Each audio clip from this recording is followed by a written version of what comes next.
Hi, this is Usha. Welcome to Rathod Science classes. Today in this lecture, we are going to see current affairs of 11th February 2021. In this lecture, we are going to see 7 topics which are very much relevant to UPSC. So let's get started with our discussion and let us see first article. Title says both sides disengaging from Pongyong Lake area, says China. So this article is important regarding geography and also important regarding international relations, which comes under GS2 and GS1. So regarding geography, you need to open your atlas and refer this Pongyong Lake where it is present and some nearby land locations, okay, landmarks, etc. You have to remember those Pongyong Lake. And now regarding this international relations, how it is important. So at LAC region, that is line of actual control between India and China. So between India and China, we have this line of actual control. So along this line of actual control, what is happening? There is military standoff that happening since March, April 2020 onwards. So now this article mainly saying that on both sides, that is both on India side and also Chinese side, there is disengaging that is seen in this Pongyong Lake area. So now let us try to understand this article in great detail. So if you see context, it mainly says that China's military announced that frontline troops of India and China, they had become disengaging in synchronized and organized manner at this north bank and as well as south banks of Pangyongso Lake area.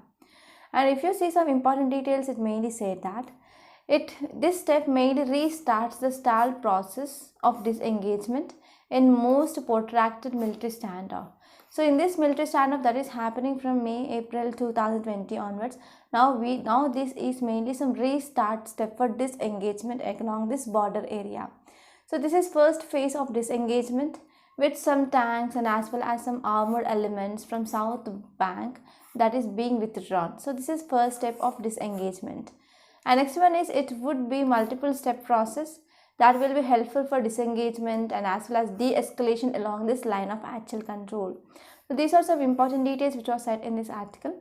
And one important homework for you, please open your atlas and see where this lake is located in your atlas. And now let us see next article. Before seeing this article, I want to make a small announcement on this platform. We came up with this current affairs package course. In this course, we are exclusively focusing on current affairs and also mains answer writing practice. So if you ask me what is importance of this current affairs, so at least 50 to 60% of your questions, either it may be prelims or mains or even in interview, you can expect questions from current affairs. If you are getting any statics questions, they are also based on this current affairs. So because of this, mastering of current affairs is an important key mainly to clear UPSC. And if you're talking about this answer writing practice, without proper answer writing skills, you cannot clear UPSC for sure. So when you started your preparation on day 1 onwards, you need to focus on this answer writing practice also. And if you're enrolling to this course, we are providing mainly prelims practice questions on weekly basis along with video solutions. So in this way, this course is mainly focusing on exact what is demand of UPSC. So reading this current affairs and throwing paper away, it is not work. It will not work for UPSC. You need to practice that. So whenever you are practicing, then only you will understand where you are lagging in your preparation. So because of this course is exactly focusing on current affairs, mains answer writing practice and also prelims practice. So finally, I want to say is this course is highly beneficial and also highly economical. So because of this, please don't take this course as a choice. Try to join this course as soon as possible and achieve your dream of clearing UPSC. For further details of this course, please contact us. Details are given in description box. And now let us see next article. Title says furnace oil from titanium in a factory spills into sea. So this article mainly talking about oil spill. Okay, oil spill that mainly happened because of some leak in pipes of this titanium factory. So this oil spill that led in the sea here. So now let us try to understand this article in great detail. So this article will be very important regarding environment and ecology point of view, which comes under GS paper 3. So this oil spill, it is an important topic under this environment, especially regarding means. So context mainly says that emergency cleanup was launched along coast of Kerala to mitigate fallout of this furnace oil leak into the sea from Kerala government undertaking Travancore Titanium Products Limited. So from this Travancore Titanium Products Limited, there is oil spill that happened. So that led to leakage of about 5,000 liters of oil into sea here. So because of this now, emergency cleanup operations that are taken up along this coast of Kerala here. So if you're talking about this oil spill, so first of all, what is this oil spill? Oil spill mainly refers to any uncontrolled release of crude oil or gasoline or fuels or any other oil byproducts into environment. So whenever there is uncontrolled or accidental spillage of either crude oil or gasoline or fuels or oil based byproducts, that is called as oil spill here. So this oil spill that can have capability to pollute land, air, water. So what might be causes? Whenever we are transporting oil, then what happens if there is any damage to that ship or any pipeline, that will lead to oil spill. And whenever we are going for intensified petroleum exploration or petroleum production in seabed or any other land, then we could also see oil spill that will happen there. And whenever there is any damage regarding transport of large amounts of the oil in vessels, so that will also lead to oil spill here. So what might be impacts? So here we are going to discuss only environmental impacts. First one is whenever this oil spill that happen in sea or ocean, then it will be very harmful for aquatic life that is present in that area. So whenever there is oil spill, it forms a layer on this oil, because if you see density of oil which is low compared to that of the density of water.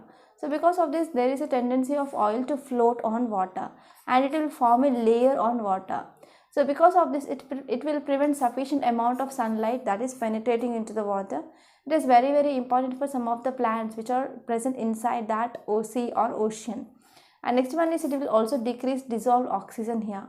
So because of decrease in dissolved oxygen, that will be potential for threat to these life forms.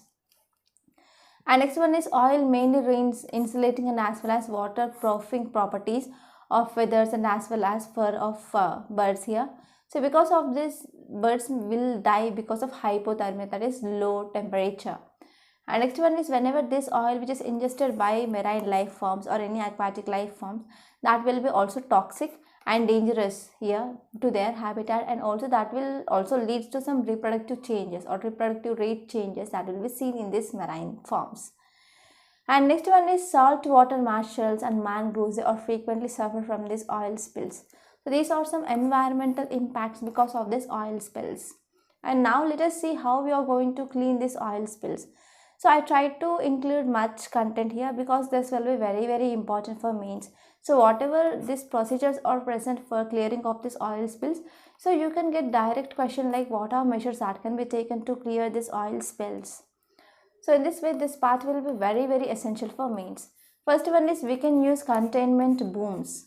So these containment booms, they are mainly used in floating water. So these can be act as floating barriers such that this oil cannot be transferred to large amount of area.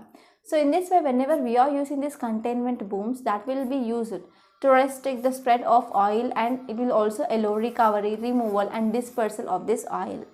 And next one is we can use skimmers. Skimmers means, as we know, whenever there is oil spill is happening, it will form a small layer. So by this skimmers, we can remove layers of oil which is present above water. Okay. So these skimmers are simply devices which are used physically for separating of spilled oil from layer of water. And next one is sorbents. So these are products which mainly absorb this oil content. For example, we can say straw or volcanic ash and shavings of polyester derived plastic. So these can absorb oil from water. And next one is we can also use some dispersing agents. So these dispersing agents mainly contain some surfactants or compounds. So that can act as a break liquid substance such as oil into small droplets. So in this way we can also use these dispersing agents. And next one is biological agents like nutrients, enzymes, microorganisms like Alabacan bacteria and Mycelium silvestris. So these will increase rate of disintegration of this oil. So these are some methods mainly used for cleaning up of these oil spills. So I hope it is clear now. Now let us see next article. Title says 2.2% UAPA cases from 2016 to 2019 ended in conviction.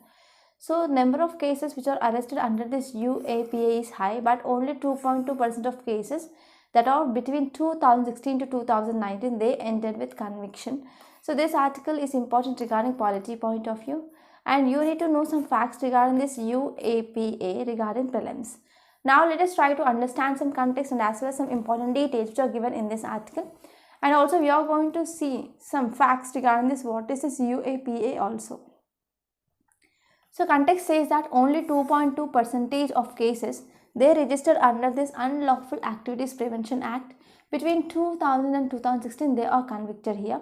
So this is according to data which is presented by our Union Home Minister in Rajya Sabha. So in Rajya Sabha, this data which is provided by our Union Home Minister, he mainly said that only 2.2% of cases which are convicted under this UAPA, that is Unlawful Activities Prevention Act, between 2016 and 2019 they were convicted. So if you see some details of this article, it mainly says that total number of persons they are arrested and persons convicted from 2016 to 2019 they include. Arrested people will be about around 6,000 people, but convicted is just 132. So because of this it will contribute only 2.2%. okay. And now let us try to understand some facts regarding this Unlawful Activities Prevention Act. So this act was passed in year 1967. So first time this act mainly passed in 1967, and recently we got amendments in 2004 and as well as 2000. Recently we also have some amendments regarding this Unlawful Activities Prevention Act. So regarding this amendments, you have to remember some important provision. So that is homo for you people. So what are amendments in 2004 and also what are amendments regarding recently.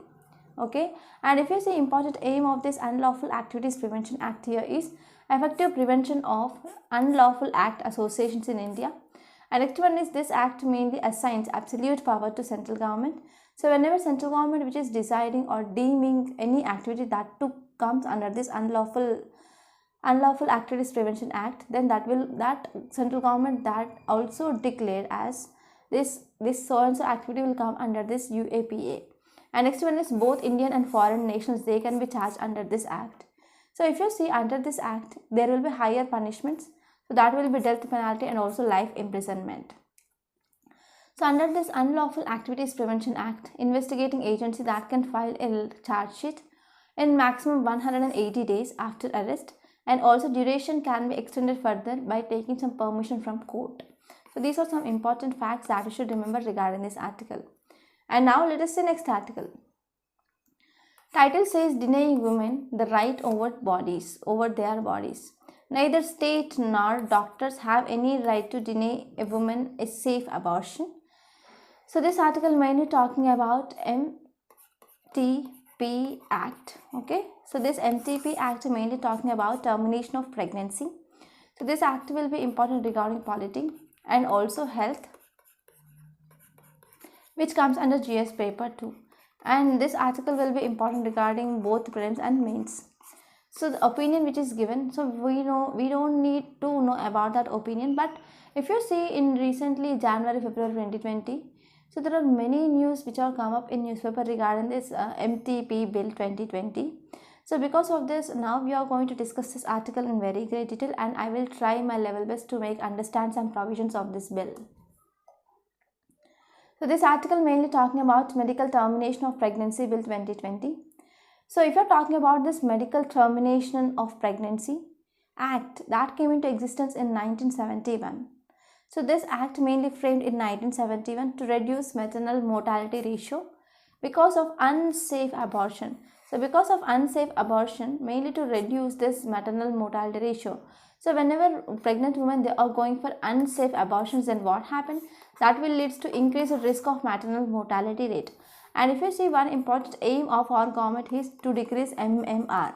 So because of this, we need to provide safe abortion for this pregnant women to decrease this maternal mortality rate. So this act of 1971 mainly allows unwanted pregnancy to be terminated up to 20 weeks of pregnancy and requires second doctor approval if pregnancy is more than 12 weeks. So if pregnancy is more than 12 weeks, when that pregnant woman want to terminate her pregnancy, So she should consult at least 2 doctors to take some advice regarding whether she can go for this termination of pregnancy or not. And next one is, this act only allows termination when there is grave risk to physical or mental health of women, or pregnancy which is mainly resulted because of some sexual crime like rape or intercourse with a mentally challenged women. So in this way, this act mainly provides for this provisions. And recently what happened, government want to pass one bill, that is medical termination of pregnancy amendment bill. So now let us try to understand some provisions of that bill.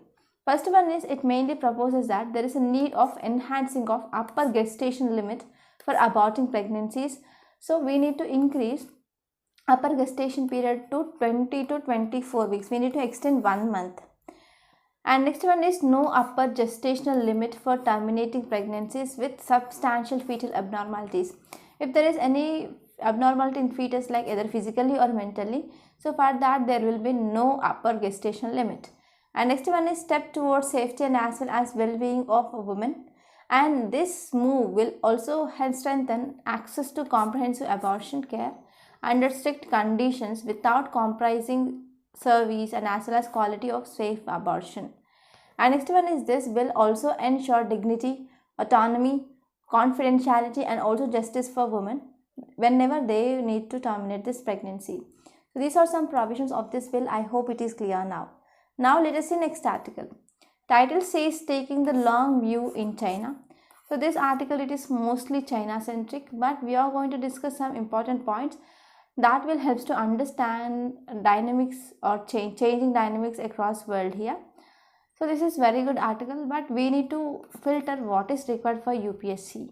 So this article will be important regarding international relations, which comes under GS paper 2, and this topic will be important regarding only mains, not for prelims. Now let us try to understand this article in great detail. So this article mainly talking about how there is changing dynamics here. So recently our Ministry of External Affairs said that both India and China remained committed to a multipolar world. So what is this multipolar world? So to understand this multipolar world, we need to go back to World War II. So after World War II, there is bipolar world that formed. So in this bipolar world, two power blocks that are formed. First one is USSR on one side and next one is USA on one side. So later on in 1990s, what happened? USSR disintegrated. After USSR disintegrated, the power block that is unipolar, that is USA formed. And after that, now we are in present multipolar world. So there are different poles that are coming into existence. For on one hand we have Russia, one hand we have China, we have Turkey, we have Iran. So in this way we are present at multipolar world here. So because of this, we should recognize that multipolar Asia was one of its essential constituents of our foreign policy. Okay, so if you are talking about this multipolar world, we have some special and privileged strategic partnership with Russia. So in this article mainly talking about two countries. The first one is Russia and second one is USA. So if you are talking about Russia, India had some special privileged strategic partnership. So under this strategic partnership, Russia mainly provides about 3/4 of India's military equipment. So 3/4 of equipment which is needed for military, we are importing from Russia. So we also have some comprehensive global strategic partnership that is present with Russia.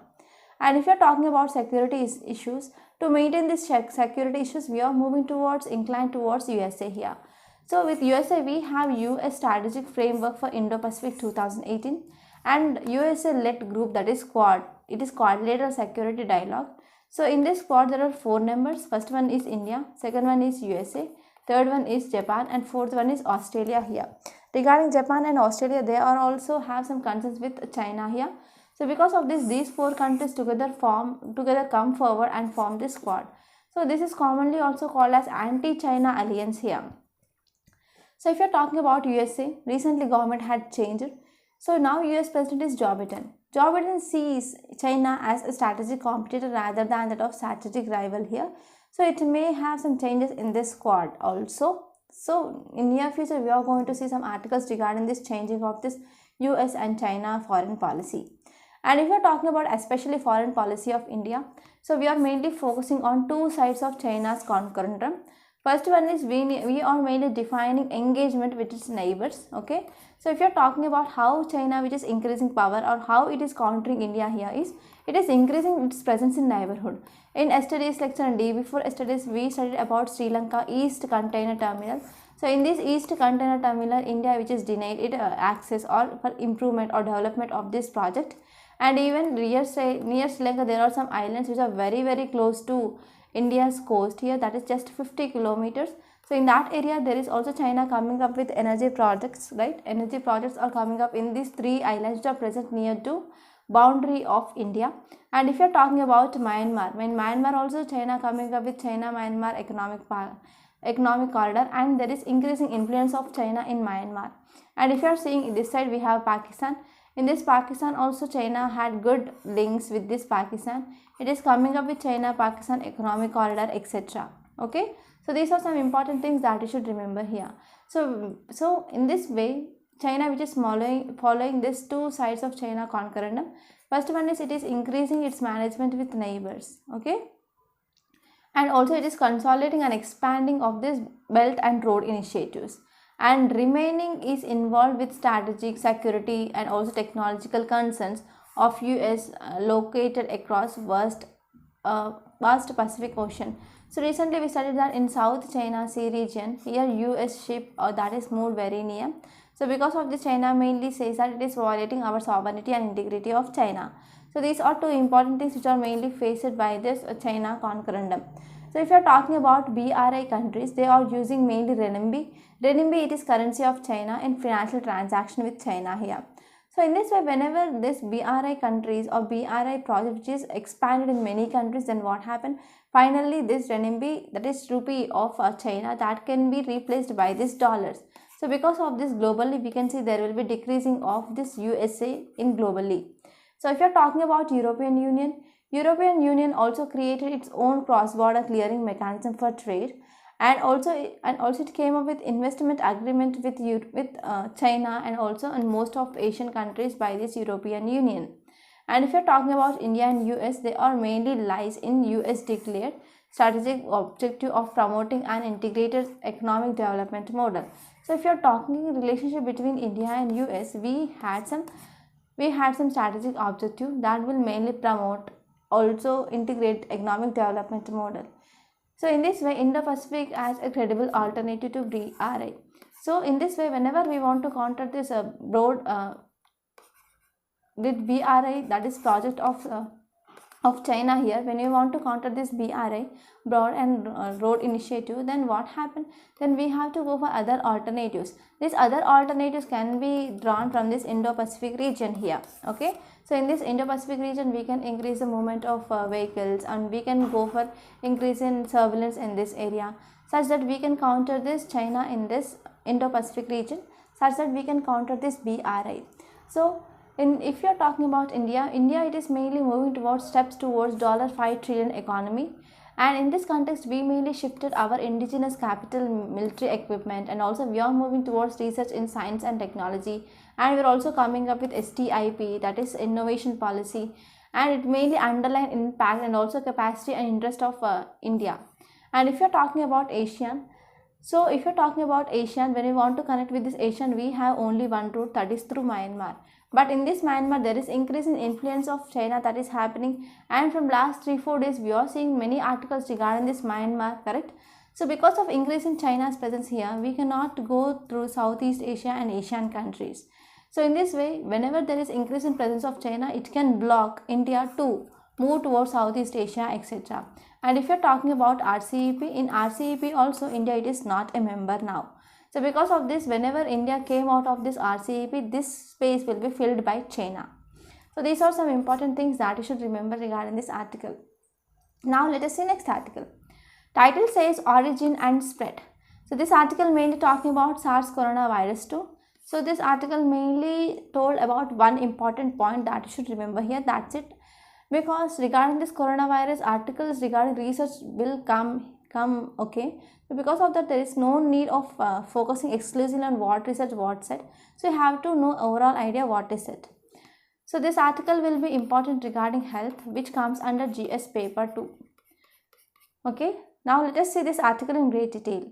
So if you're talking about this coronavirus, recently a group of scientists analyzed virus genome sequence data that is mainly shared by China and as well as other countries here. So this scientist mainly concluded that this SARS coronavirus 2 that emerged in wildlife only, but it is not a lab made thing. Okay, so this is gist of this article. And now let us see mains question. This information is a cyber security threat. Illustrate. Okay, so this question mainly based on next article we are going to discuss, and this is an ultimate and good article. So this type of disinformation and cyber security threat articles will come less in number. So whatever articles are coming like this disinformation security threat, that will be important regarding GS paper T under security. So this article will be especially important regarding mains point of view. So I gave one question regarding this disinformation and cyber security. So after listening to this video, please try to write this answer for this question. So this article mainly linking the cyber security with misinformation or disinformation. So this article mainly dealing with disinformation and cyber security. So if you see what is this disinformation? Disinformation, it is similarly an attack and compromising of cognitive behaving or cognitive being here. That means misinformation means we can say false information, malicious information or misinformation. If you see in social media, they are rapidly spreading, right? So because of this, there are many misinformation regarding military, regarding vaccine, regarding elections, etc. Right? So if you're talking about one example regarding this coronavirus vaccine, so this vaccine is given to many people, right? So if at all any one person because of some underlying causes, if there is any reaction that happened in that so and so person, then that will leads to increasing or spreading of misinformation that because of this COVID-19 vaccine so and so reaction that happened in this person and that led to death here. So because of this type of spreading of this misinformation, especially in social media websites, that will increase vaccine hesitancy here. So because of this, people, they will not come forward to take this vaccine such that it will increase or delay recovery from this coronavirus.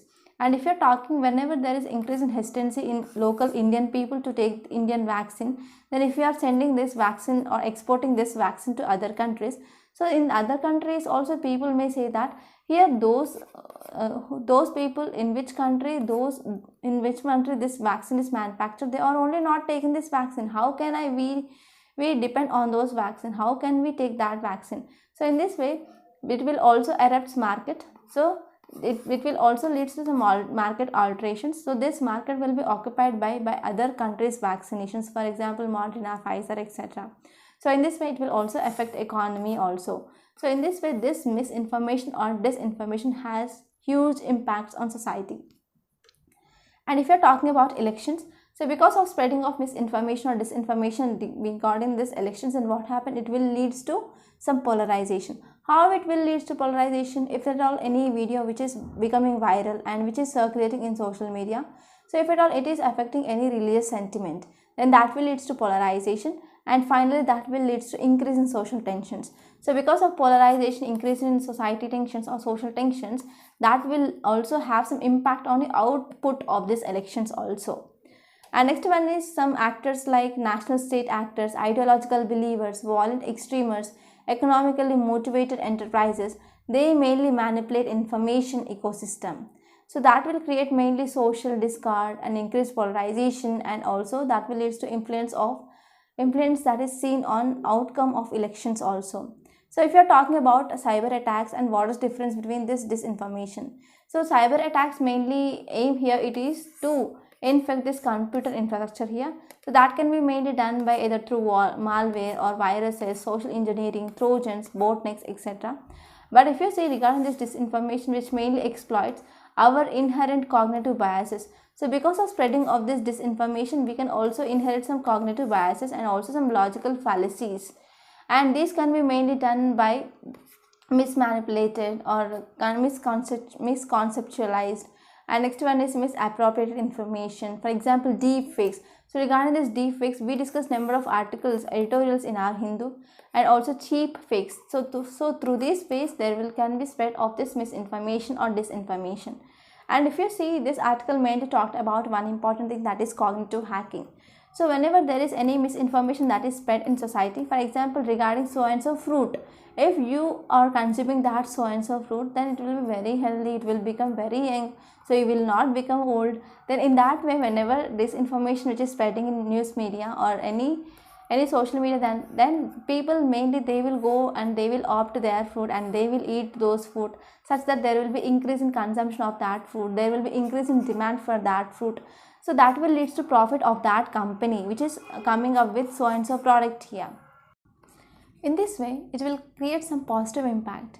For example, if there is any product that is coming to market, but if there is any misinformation which is spread regarding that product, it is waste product, it is waste of money, so it is causing some harmful side effects or adverse events.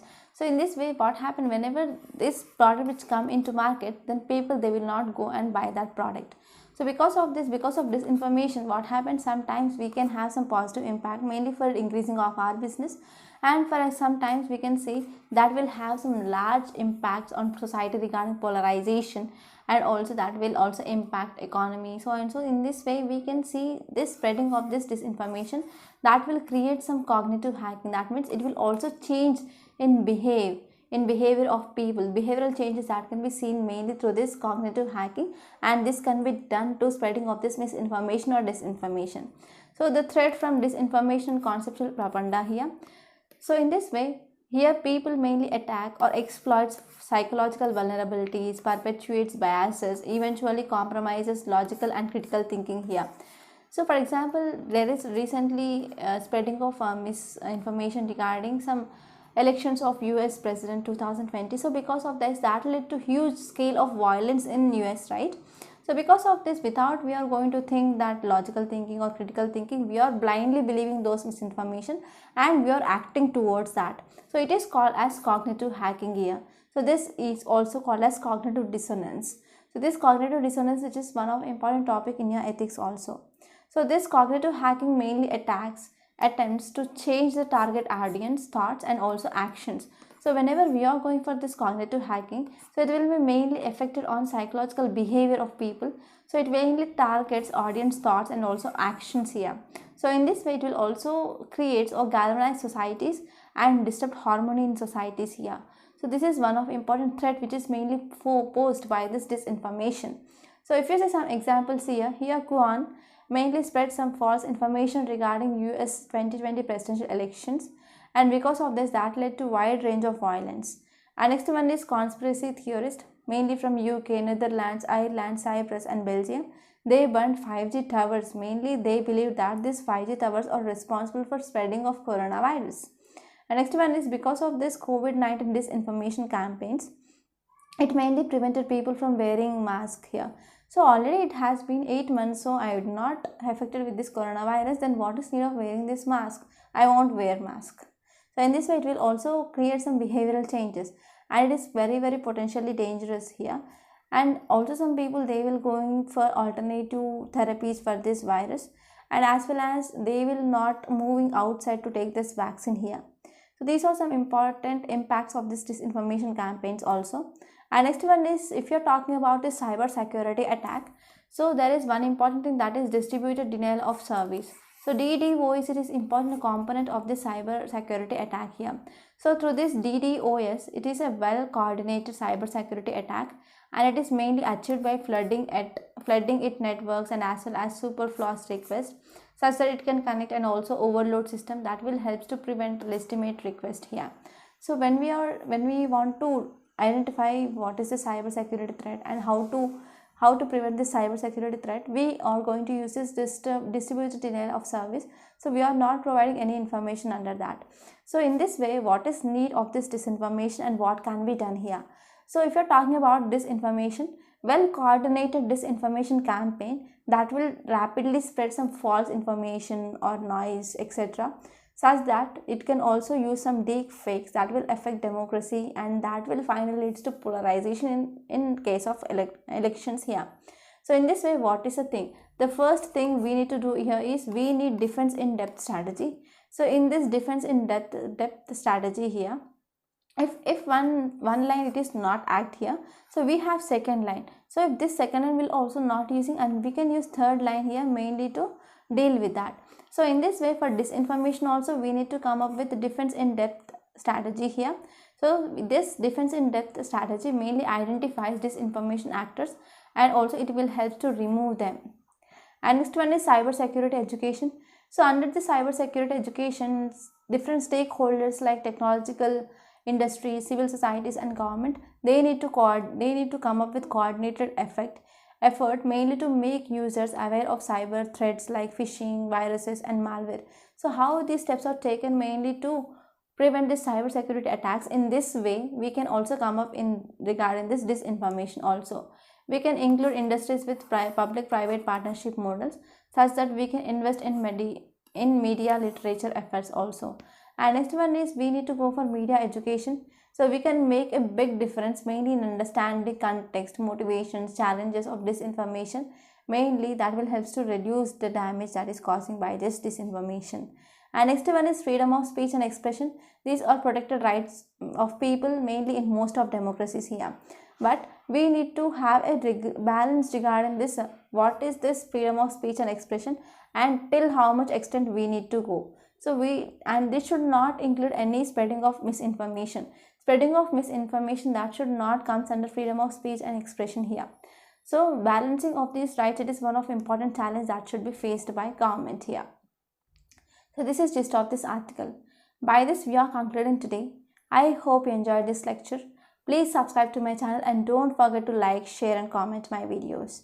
And please don't forget to join this current affairs package course. Thank you so much.